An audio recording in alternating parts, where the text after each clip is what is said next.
So today is very important topic that is known as security engineering. What do you mean by security engineering? Why it is necessary, and how can we say that without the security engineering, an application could be lost? Before this, we have never thought that any application that we have developed, we were not able to recognize the activities. अॼु ॾींहं ताईं असीं माने कॾहिं बि security जे concerns खे ज़हन में न रखियो हुयो ऐं सिक्योरिटी खे कॾहिं बि असां ईअं न चयो हुयो त हीअ जेका सिक्योरिटी मैकेनिज़म आहे इन खे कंहिं नमूने सां माना असांखे मिटिगेट करणु खपे। पर जीअं त अॼुकल्ह हैकिंग तमामु घणी थी वई आहे ऐं जेका बि असांजी वेबसाइट आहे या जेका ऑफिशियल ऑर्गेनाइज़ेशन जी डेटा आहे या जेका बि ERP आहे उनजे अंदरि इहो तमामु ज़रूरी आहे त जेका सिक्योरिटी इंजीनियरिंग आहे उनखे बि इन्वॉल्व कयो वञे। ही हिकिड़ी नई इवॉल्विंग फील्ड आहे ऐं इन ते तमामु घणो फोकस आहे दुनिया जो, पर इन जा सॉल्यूशन्स तमामु घटि मिलियल आहिनि। जीअं कोविड-19 जेको आहे नॉवल आहे थी सिक्योरिटी ॾींहों ॾींहुं नॉवल थींदी थी वञे। जीअं जीअं माण्हुनि वटि नॉलेज खणी थी वञे त माण्हू उनखे यूटिलाइज़ करण जे बजाए मैनिपुलेशन था कनि। मिसाल जे तौर ते असीं रोज़ एडवाइजरीज़ ॾिसंदा आहियूं बैंक्स खां, मुख़्तलिफ़ ॿियनि ऑर्गेनाइज़ेशन खां। उहे असांखे ॿुधाईंदा आहिनि त तव्हां पंहिंजी ID ऐं पासवर्ड कंहिंसां बि शेयर न कयो। ऐं इवन असांजो जेकॾहिं कस्टमर केयर सेंटर हुजे उहो बि तव्हां खां पुछे त तव्हां उनखे बि न ॿुधाईंदव त तव्हांजो पासवर्ड छा आहे। त पासवर्ड त कंहिं बि क़ीमत ते तव्हांखे शो न आहे करिणो, न वरी का अहिड़ी हैंड टई ॾियणी आहे। यानी असां इन शइ जे हिसार में बंदि आहियूं त आख़िर हिननि शयुनि खे कीअं टैकल करियूं ऐं कहिड़े नमूने सां हिननि सभिनी शयुनि जे मैकेनिज़म खे सम्झूं ऐं अॻिते वधायूं। Now we can say that security engineering and security management is the main topic. And security engineering concerned with the applications of the security management with the infrastructure. असां जेको इंफ्रास्ट्रक्चर आहे उन जे बारे में सोचींदा न आहियूं सिक्योरिटी जो, छो त सिक्योरिटी जा बि कुझु एल्गोरिदम्स आहिनि जेके शामिल थियणु खपनि असांजी पूरी डेटा में। Otherwise we will not be able to cope the situation. That's why we have to think about the security mechanism. Number second, the security risk assessment is very much necessary. Number three, design for security. सब खां पहिरियां त असां security engineering ऐं security mechanism software जे अंदरि शामिल कयूं ऐं जेकॾहिं असीं शामिल करे था सघूं त पोइ उनजी वरी जेका रिस्क असेसमेंट आहे उहा कंदा रहूं टाइम टू टाइम। जंहिंजे लाइ इथिकल हैकर्स हूंदा आहिनि। इथिकल हैकर्स खे चयो वेंदो आहे त भई तव्हां असांजी ऑर्गेनाइज़ेशन जी डेटा खे प्रोसेस कयो ऐं उनजे अंदरि वल्नरेबिलिटीज़ ॾिसो त जेके इंट्रूजर्स आहिनि या जेके हैकर्स आहिनि उहे हैकर्स इन डेटा खे चोरी करे सघनि था या नथा करे सघनि। If Yes, then design for security. Again, we have to go for the design for the security mechanism as well. त हिन वक़्तु जेका दुनिया में तमामु वॾे में वॾो लॉस आहे उहो इहो ई आहे त असांजी जेका डेटा आहे उनखे थेफ्ट खां बचाइणो आहे ऐं उहा आइदर डेटा असांजी मोबाइल में आहे, आइदर उहा डेटा असांजे जेका कंप्यूटर्स में आहे, आइदर उहा जेका बि डेटा आहे उन डेटा खे इहो मैकेनिज़म बि ॾिसणो आहे ख़ासि करे त उन डेटा जे हवाले सां यानी असां उहा जेका कंप्लीट डेटा जो सेट आहे कंहिं बिज़नेस फाइनेंशियल एक्टिविटी में उनखे बि मेंटेन रखणो आहे। And in this way, how the system architecture have to be designed for the security is never to be disclosed. मिसाल जे तौर ते जेके डेटा जे इंक्रिप्शन जा रूल्स आहिनि उन्हनि सभिनी रूल्स खे हमेशा we have to follow and we have to resolve, because until unless we will not resolve the security issues our application will be vulnerable. कुछ अहिड़ा बि हूंदा आहिनि त जेके ऑपरेटिंग सिस्टम जे अंदरि वल्नरेबिलिटीज़ मौजूदु हूंदियूं आहिनि जेके असांजी डेटा खे थेफ्ट कराइण में तमामु घणो रोल प्ले कंदियूं आहिनि। कुछ अहिड़ियूं हूंदियूं आहिनि एक्टिविटीज़ जेके असांजी एप्लीकेशन खे स्ट्रॉन्ग न बणाए सघंदियूं आहिनि. That's why we are unable to understand that what the mechanism could be developed in order to reduce the risk managements, and we have to think about the security mechanisms as well. So we have to find out the ways that how to conduct the risk assessment for the security concerns, and also we have to design the security loopholes which are present in that particular type of the application. So in this way, if we say that the security engineering from the concerns of the application must be addressed, otherwise we won't be able to give the maximum benefit to the organizations. हाणे जेके असां वटि अॻे में हूंदा हुया software engineers, हाणे जेके सिक्योरिटी इंजीनियर्स आहिनि उन्हनि जी बि हिकिड़ी जेका असां टीम मुख़्तलिफ़ तव्हां ॾिसंदो त अख़बारुनि में अनाउंस थींदियूं, छो त सिक्योरिटी हिकिड़ो एॾो वॾो इशू आहे जंहिं ते कॾहिं बि कॉम्प्रोमाइज़ नथो करे सघिजे. जेसिताईं असीं प्रॉपर मयर्स ऐं सेफ गार्ड्स नथा वठूं तेसिताईं we will not be able to conclude these things. Something is someone is going to join us. So security mechanism has lots of importance, and until unless we are unable to understand that how the system architecture will work and how it will defend and how it will hide. अॼुकल्ह त ईअं थिए थो पियो त जेका असांजी social media applications आहिनि उहे बि हैक थियो वञनि. मिसाल तौर ते असांजे हिकिड़ो जेको आहे न ग्रीडी मैसेज अची वियो, हुन में चयो वियो त तव्हांखे 1000 GB जेका आहे उहा मुफ़्त में महीने में मिलंदी, हिन ते क्लिक कयो. असीं त क्लिक करे वेंदासीं पर हुन मोबाइल जी सिक्योरिटी कॉम्प्रोमाइज़ थी वई. इट मीन्स जेकॾहिं इन क़िस्म जूं एक्टिविटीज़ असां वटि अचनि थियूं पियूं या वरी असांखे को मैसेज अचे थो पियो, मूं त अहिड़ा मैसेजिस कोड ॾिठा आहिनि त व्हाट्सअप जो कोड असां वटि अची वेंदो आहे ऐं उन कोड ते इहो चयो वेंदो आहे कॉल करे त हीउ तव्हांजो कोड मोकिलियो आहे, जीअं त तव्हांजी व्हाट्सअप जो जेको आहे न सही कोन्हे को. ख़ुदि मुंहिंजी फैमिली में, मुंहिंजे घर में ये हिकु ॿ जेके दफ़ो कॉल आई तो आप मेहरबानी करके जो है ये कोड मुझे भेज दें तो मैं आपकी सिक्योरिटी को मेंटेन कर दूं और जो सिक्योरिटी के लूप होल्स है आपके व्हाट्सएप में वो मैं बना पाऊँ. तो मुझे जवाब इहो हुयो त जनाब आला तव्हांजी वॾी महिरबानी कॉल करण जी, पर इहो मुंहिंजो नंबर आहे ऐं मां तोॾे कोड छो मोकिलण जो पाबंद आहियां, त महिरबानी करे ऑफिशियल जेको कॉल नंबर आहे उन तां कॉल कर त पोइ ॻाल्हायूं त तूं आहे केरु. सो जिते अॻे में हिकिड़ी ॾाढी सुठी कहावत हूंदी, वॾड़ा ॿुधाईंदा हुआ त जिते लोभी मौजूदु हूंदा आहिनि उते जेके ठोगी आहिनि, जेके ठॻींदड़ आहिनि, उहे बुख न मरंदा आहिनि. जेसिताईं असांजे ज़हननि में लालच हूंदी तेसिताईं इहो मैकेनिज़म हूंदो त असीं पंहिंजी सिक्योरिटी खे कंप्रोमाइज़ करे वेंदासीं. मिसाल तौर ते खिलंदे खिलंदे असां ॿुधाए वठंदा आहियूं त शाम असां चांहि पीअण वेंदासीं, शाम ईअं थींदो, सुबुह जो ईअं कंदासीं. असीं पंहिंजो सॼो स्केड्यूल ॿुधाए छॾींदा आहियूं. एक्चुअली इहो सॼो जेको स्केड्यूल ॿुधाइणु आहे इहो पंहिंजी सिक्योरिटी खे कंप्रोमाइज़ करणो हूंदो आहे जॾहिं असीं ऑफिशियल लाइफ में हूंदा आहियूं. ऐं इहो ॿुधाईंदा आहियूं त अॼु असीं घर वेंदासीं, अॼु असां कैंपस वेंदासीं, अॼु असीं हेॾे वेंदासीं, अॼु असीं होॾे वेंदासीं. Like these things, actually we are going to compromise, but we do not analyze the risk assessment because of having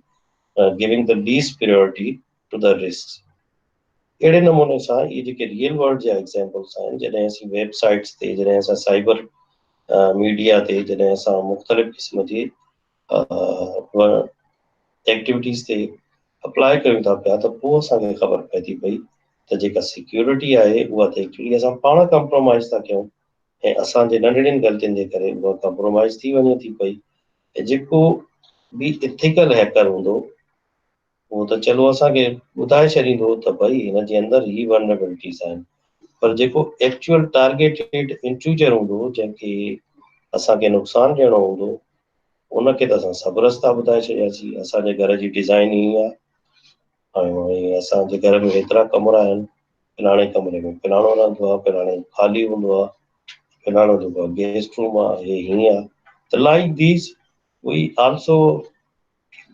open or I can say the architecture of the design.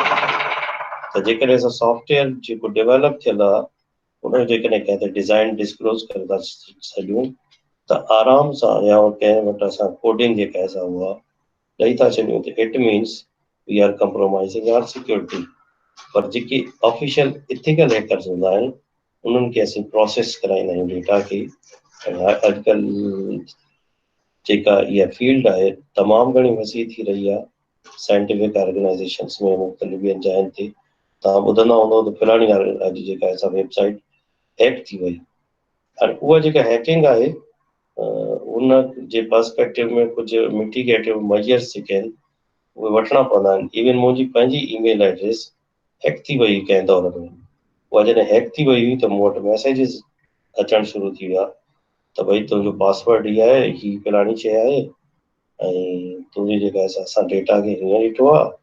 ऐं इहा डेटा जेका आहे उहा हीअं थी आहे, सो महिरबानी करे हेतिरा पैसा ॾींदे त असां तुंहिंजी जेका आहे डेटा खे बचाईंदासीं, न त तुंहिंजी डेटा जेका कंप्यूटर में मौजूदु आहे उहा बि खणी वेंदासीं. जॾहिं इन क़िस्म जी सिचुएशन आई त सभु खां पहिरियां मूं छा कयो, बैकअप ठाहियो. कंप्लीट जेका बि हार्ड डिस्क हुई हुनजो बैकअप ऐं एक्सटर्नल हार्ड डिस्क ते लाथो. ऐं उन खां पोइ जेका इंस्टॉलेशन जो हिकिड़ो इमेज हुयो उहो पाण वटि ठाहे वरितो. ऐं उहो जेको इमेज ठाहिण खां पोइ ऐं जेको नंबर सेकेंड कमु कयो त जेका उहा रीड हुई स्टेटस में उनखे आउं अनरीड करे छॾियो. उन खां पोइ उन जा मैसेजिस ईंदा रहिया साल ॾेढ ताईं, पर ऐं उन जेका वेब एड्रेस हूंदी हुई, जेका ईमेल हुई, उनखे न खोलींदो हुयुसि. So it was the sufficient way that was tips were given to me by my good friends that you have to do the activity like this. So same protocol will be followed by you. But when the website is going to be hacked, it is of the official organization or the exam departments. मिसाल तौर ते जेकॾहिं board office जी website आहे उन में को results जी manipulation करे त कीअं ख़बर पए, जेसि ताईं के वञी करे ख़बर पए तेसि ताईं त तमामु घणो लॉस थी चुको हूंदो आहे. त इन लाइ ज़रूरी हूंदो आहे त हर वेबसाइट जी जेका रिस्क असेसमेंट आहे ऐं जेका सिक्योरिटी इंजीनियरिंग आहे उहा तमामु घणी अहमियत रखे थी पई. पर असीं हिनखे लो प्रायोरिटी ते इन करे वठंदा आहियूं त असांजी यूनिवर्सिटीज़ में अहिड़ो को कोर्स बि कोन हूंदो आहे जेको असांखे सिक्योरिटी जा जेके इम्प्लीमेंटेशन्स आहिनि उहे मसइलन RS-32 आहे, मसइलन इंक्रिप्शन मेथड्स आहिनि, इहे त सेखारिया ई कोन वेंदा आहिनि. असीं नॉर्मल सॉफ्टवेयर्स में हथीका हूंदा आहियूं. उन खां पोइ जेका ऑर्गेनाइज़ेशनल हायरार्ची आहे उन कीअं जेको आहे ब्रेक कयो वेंदो आहे. सो इथिकल हैकिंग जो हिकिड़ो कंप्लीट कोर्स आहे जेको करणो पवंदो आहे, जंहिंसां इहा शइ जी ख़बर पवंदी आहे त असां सिक्योरिटी खे कीअं कॉम्प्रोमाइज़ थियण खां बचायूं. त उनजे लाइ सिक्योरिटी इंजीनियरिंग जे लाइ टूल्स, टेक्निक्स ऐं मेथड्स जेके मूं हाणे ॿुधाया, support development and the maintenance of the system that can resist the malicious attacks and that intended to damage your computer based system and its data. The computer based जेका भी data हूंदी उनखे cyber space में vulnerable करार ॾिनो वेंदो आहे ऐं उहा तक़रीबन सभिनी जे लाइ रेडी टू यूज़ हूंदी आहे. बट असांखे पासवर्ड्स पंहिंजा चेंज करणु खपनि. वेबसाइट्स जा जेके हिन में होस्टिंग पासवर्ड्स चेंज करणु खपनि फ्रीक्वेंटली ताकि कंहिंखे को किरियूं न मिली सघे. A subfield of the broader field of the computer security आहे जेका security engineering. So assumes background knowledge of the dependency and security concepts. In the chapter 10 you can see what the security requirement specification is also available in chapter 12.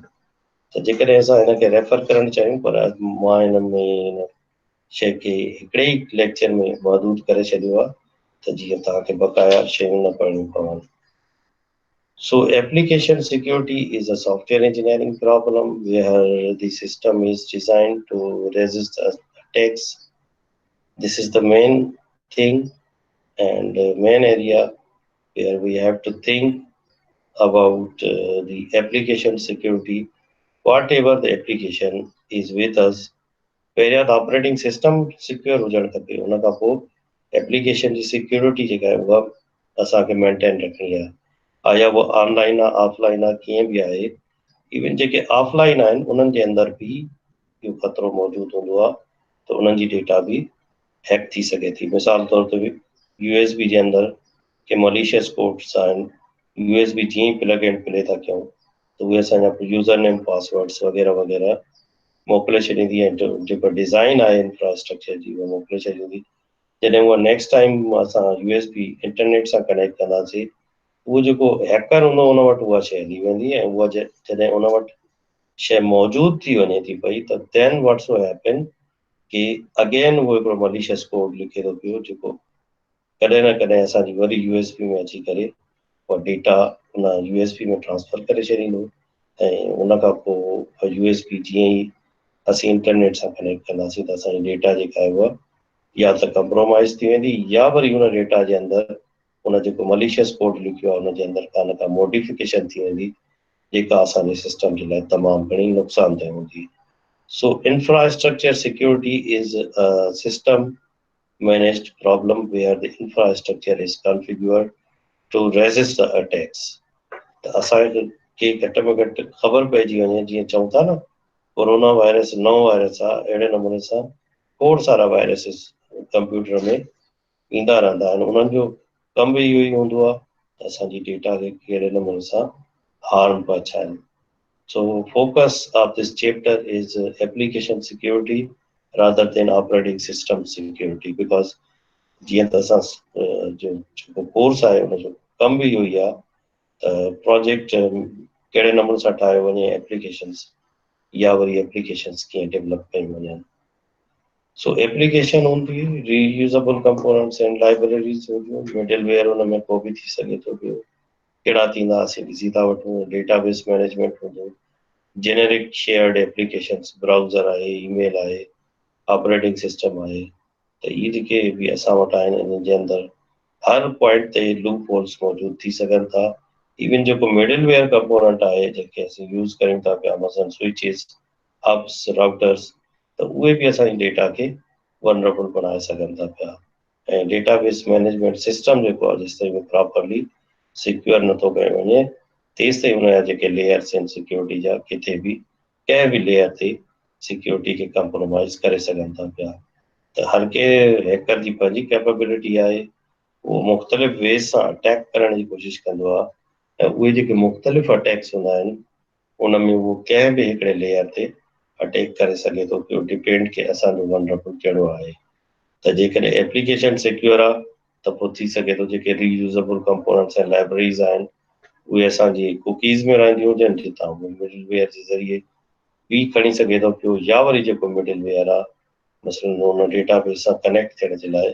कि असां वटि cables आहिनि conduits आहिनि switches आहिनि hubs आहिनि routers आहिनि उन्हनि जे ज़रिए बि जेका आहे डेटा असांजी लॉस थी सघे थी पई So user and permission management is very much necessary. Adding and removing users from the system and setting up appropriate permissions for the user. त इहो ज़रूरी आहे त असां जेको डेटाबेस आहे उन जे अंदरि इहा एक्स्ट्रा कैपेबिलिटी रखूं त जीअं यूज़र्स खे असीं रिमूव बि करे सघूं ऐं यूज़र्स खे प्रॉपरली हिकिड़े सेटअप जे अंदरि चेक करे सघूं त आया उहो यूज़र पाण आहे या वरी हुनजा जेके पासवर्ड्स या क्रेडिशन्स आहिनि उहो को ॿियो यूज़ करे रहियो आहे जेकॾहिं ॿियो को यूज़ करे रहियो आहे then we have to think down again we have to consider the software deployment and maintenance process installing the application software and middleware configure these systems so that the vulnerabilities could be avoided जेकॾहिं असां इहा शइ ॾिसूं त जेका मिडलवेयर्स आहिनि जीअं हाणे आउं तव्हांखे ॿुधायो त उहे जेके मिडलवेयर्स असांजी डेटा खे पिणु जेको आहे हिन खां बचाए सघनि था पिया अटैक मॉनिटरिंग डिटेक्शन रिकवरी जेकॾहिं असां वटि अहिड़े क़िस्म जा टूल्स मौजूद आहिनि त we can see that monitoring the system unauthorized access, design the strategies for resisting the attacks and develop backup and recovery strategies. जेका मूं तव्हां सां एक्सपीरियंस शेयर कयो त सभ खां पहिरियों मां पंहिंजी डेटा जो बैकअप ठाहे वरितो ऐं उन खां पोइ आऊं उन सां मुंहुं ॾिनो उन खां पोइ मां जॾहिं बि बैकअप रखियो पंहिंजो रिसेंटली उहो बैकअप हमेशह मूं वटि एक्स्ट्रा हार्ड डिस्क में मौजूदु हूंदो हुयो मां कंप्यूटर में उनखे घटि रखंदो हुउसि ताकी in case of loss I can secure my data थी सघे थो कोई अहिड़ो मलिशियस कोड मूं वटि अची वञे या जेको डेटा खे कंप्रोमाइज़ करे छॾे हा सो सभ खां पहिरियां त risk management is the concern with the accessing the possible losses that might use uh, into the from the attacks and system balancing these losses against the loss of the security procedures that may reduce the losses.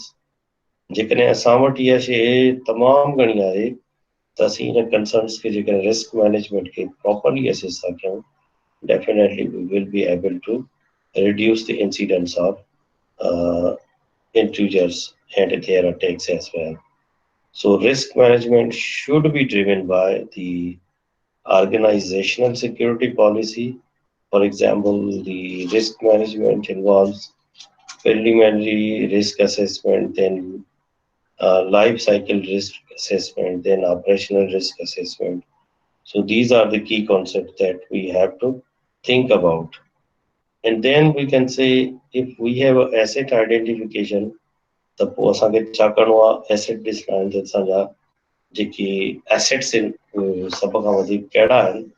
ऐं उन्हनि assets खे असां को न को value ॾियूं priority ॾियूं ऐं उन खां पोइ थ्रेट आइडेंटिफिकेशन में वरी छा करियूं त उहे जेके थ्रेट्स आहिनि उहे कहिड़े क़िस्म जा आहिनि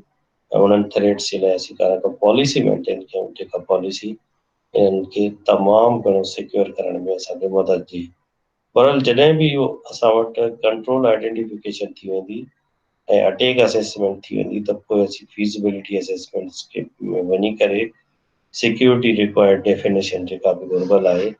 उहा मोकिले छॾींदा आहियूं जेको बि असांजो एंटी वायरस हूंदो आहे एक्चुअली छा हूंदो आहे उन एंटी वायरस जे अंदरि असीं एक्चुअली नई डेफिनेशन ॾेई छॾींदा आहियूं त हाणे अॼुकल्ह ही वायरस बि गर्दिश करे थो पियो उहो जेको वायरस एग्ज़िस्ट करे थो पियो परसिस्ट करे थो पियो उनजी जेका थ्रेट असेसमेंट आहे उहा बि तमामु घणी ज़रूरी हूंदी आहे so likewise we have to see that misuse or instances of the threats to a system, interception threats, उनको attacker gains, then access to the assets.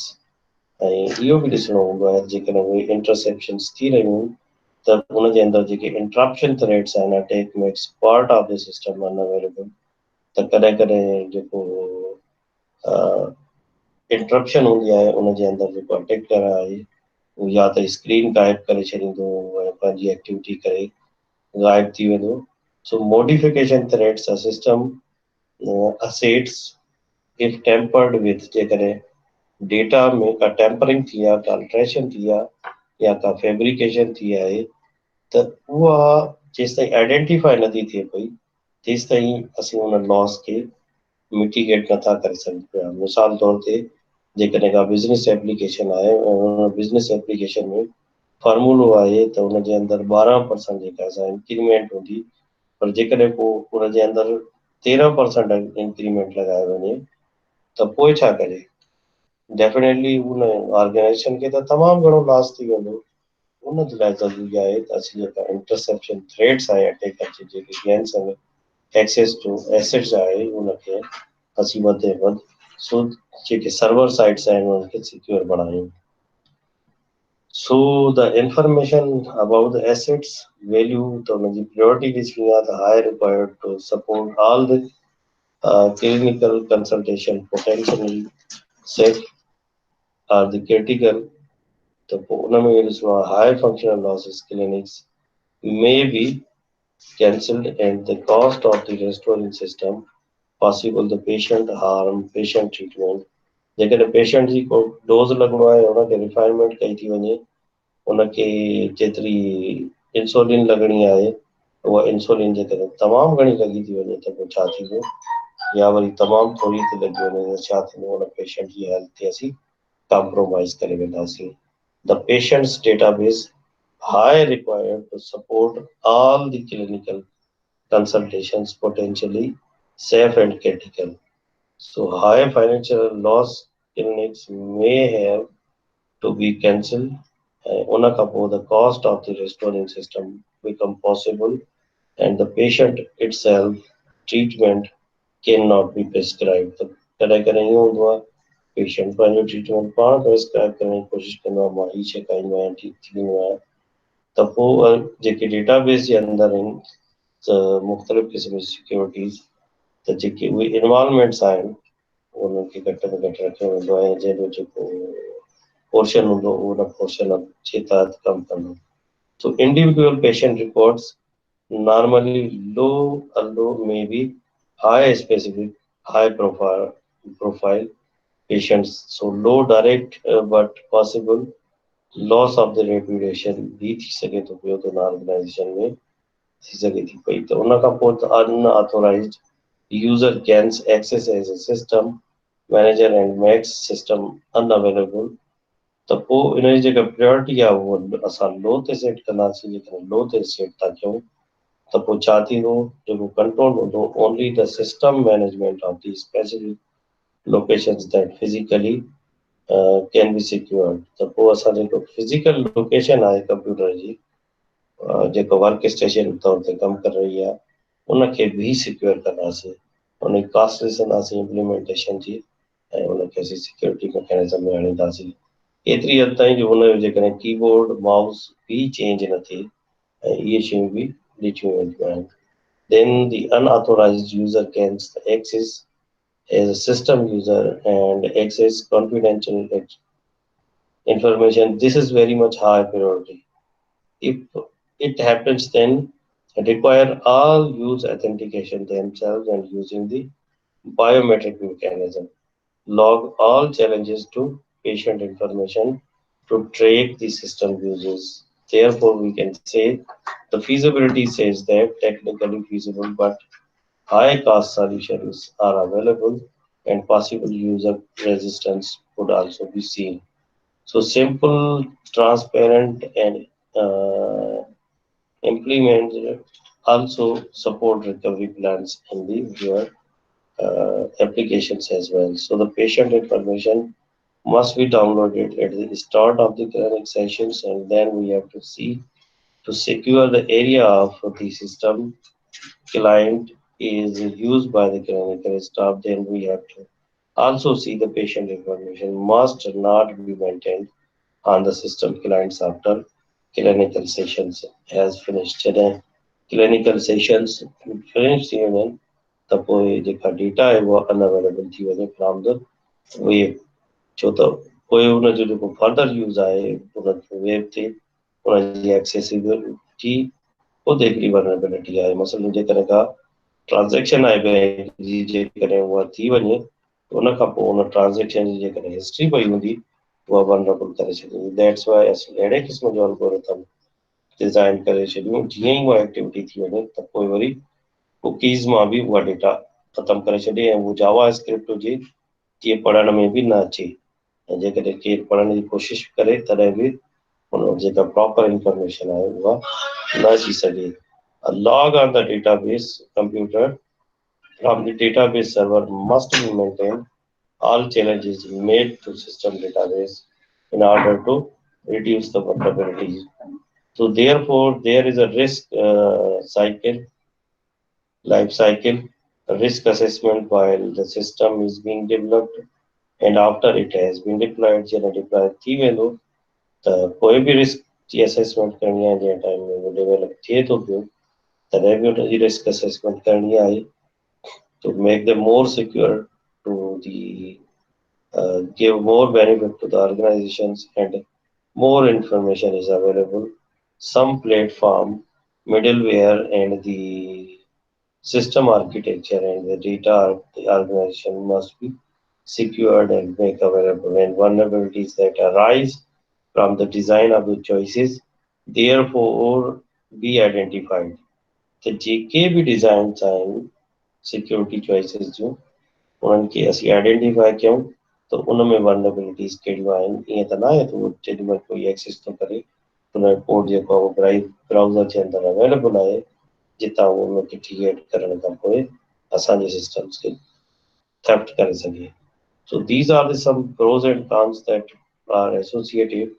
the scene and life cycle J analysis खे ईअं बि चई सघूं था त asset organisation ऐं representation थींदी आहे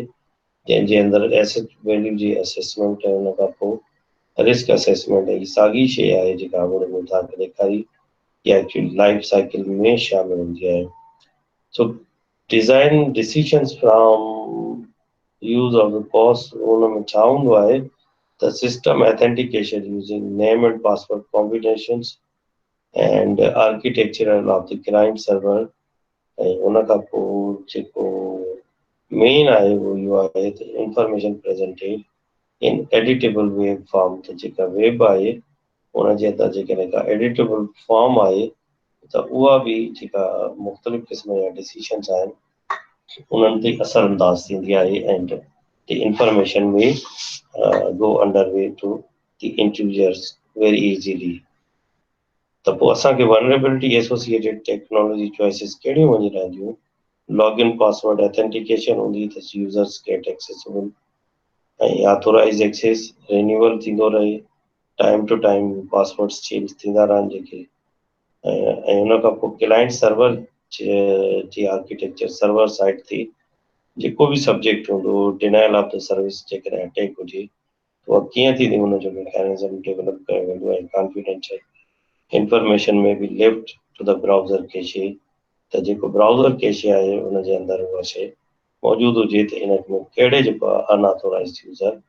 हिनखे एक्सेस कयो आहे कहिड़े टाइम ते हुनजे अंदरि कहिड़ी मॉडिफिकेशन कई आहे त असांजा जेके सॉफ्टवेयर्स हूंदा आहिनि मोस्टली डिज़ाइन थींदा आहिनि हुनजे अंदरि हिन मैकेनिज़म खे रखियो वेंदो आहे। use of the editable fine grained logging, the authorization cannot be changed into the impossible things, and then we have to think down the authorization cannot be wired according to the user's role. So user's role is very much essential is the password checker must be shall be made available and it shall be run daily. Weak passwords shall be reported to the system administrators change अभी system administrator की खबर पइजी वञे त weak passwords आहिनि त उन्हनि खे असीं communicate कयूं त हिन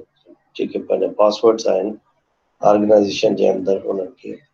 कहिड़े नमूने सां तमामु घणो हैवी बणाइनि त जीअं घटि खां घटि इंट्रूजन जेका आहे सा वधी सघे। All client computers shall have a single approved web browser installed by the system administrators जेके भी कंप्यूटर्स हूंदा उहे ड्यूली अप्रूव्ड हूंदा उनजे अंदरि ब्राउज़र्स जेके सिस्टम एडमिनिस्ट्रेटर जे ज़रिए थी सघंदा त ऑपरेशनल रिस्क असेसमेंट में continuation of the life cycle जेका लाइफ साइकिल आहे जीअं डिफाइन करे चुकियुसि त उहा तमामु घणी अहमियत रखे थी पई again again we have to perform the risk assessment in order to understand त इहो हिकिड़ो डिपार्टमेंट क्रिएट थींदो कंहिं बि ऑर्गेनाइज़ेशन जे अंदरि जेको घड़ी घड़ी हिनखे चेक कंदो रहंदो टाइम टू टाइम चेक कंदो रहंदो त सिस्टम जे अंदरि रिस्क किथे आहे जेकॾहिं environment characters can lead to the new system risk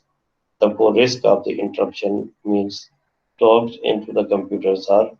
left unattended त जेसि ताईं असीं इहा शइ मेक श्योर कराईंदासीं त पोइ जेके बि कंप्यूटर्स हूंदा उहे असांजा महफ़ूज़ ऐं प्रोटेक्टेड थी वेंदा त सिक्योरिटी डिज़ाइन जे हवाले सां आर्किटेक्चरल डिज़ाइन हूंदो गुड प्रैक्टिसिस बि थी सघनि थियूं पियूं ऐं डिज़ाइन फॉर डेवलपमेंट बि थी सघे थो पियो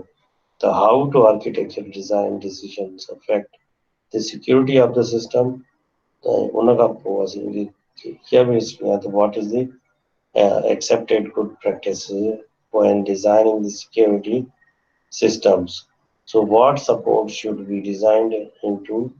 the systems to avoid the introduction and the vulnerabilities when the system is developed for the use. So this is the main thing. Then we have to think upon the architectural design. So here the two fundamental issues have to be considered when designing the architecture. Number एक protection एम्बीवाइड distribution तो जेका protection है वो properly चल रहा है how should the system be organized to the critical assets that can be protected against the external attacks and in distribution how should system assets be distributed that affects the successful attack by minimizing the efforts. So these are the potentially conflicting भी बन जाते हैं उदाहरण किए if the assets are distributed they are more expensive to protected because if assets are protected the usability and the performance requirements may be compromised तो जेका भी user जी requirement होगी वो compromise थी सके थी पई so platform level protection भी ऐसा भी करनी है application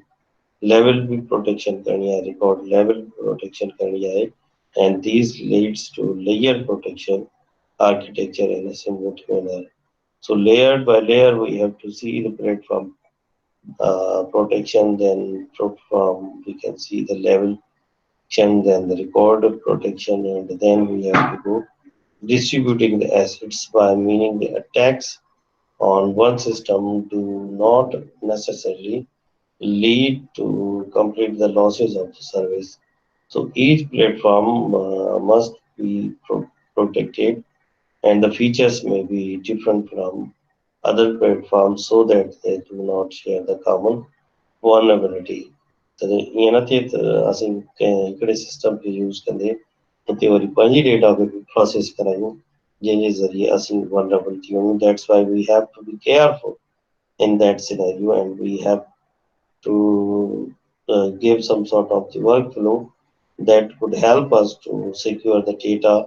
from the many perspectives by considering the high risk denial of service attacks at some extents जॾहिं असांजे सर्वर साइट ते यूज़र नेम ऐं पासवर्ड्स खे चोरी कयो वेंदो आहे त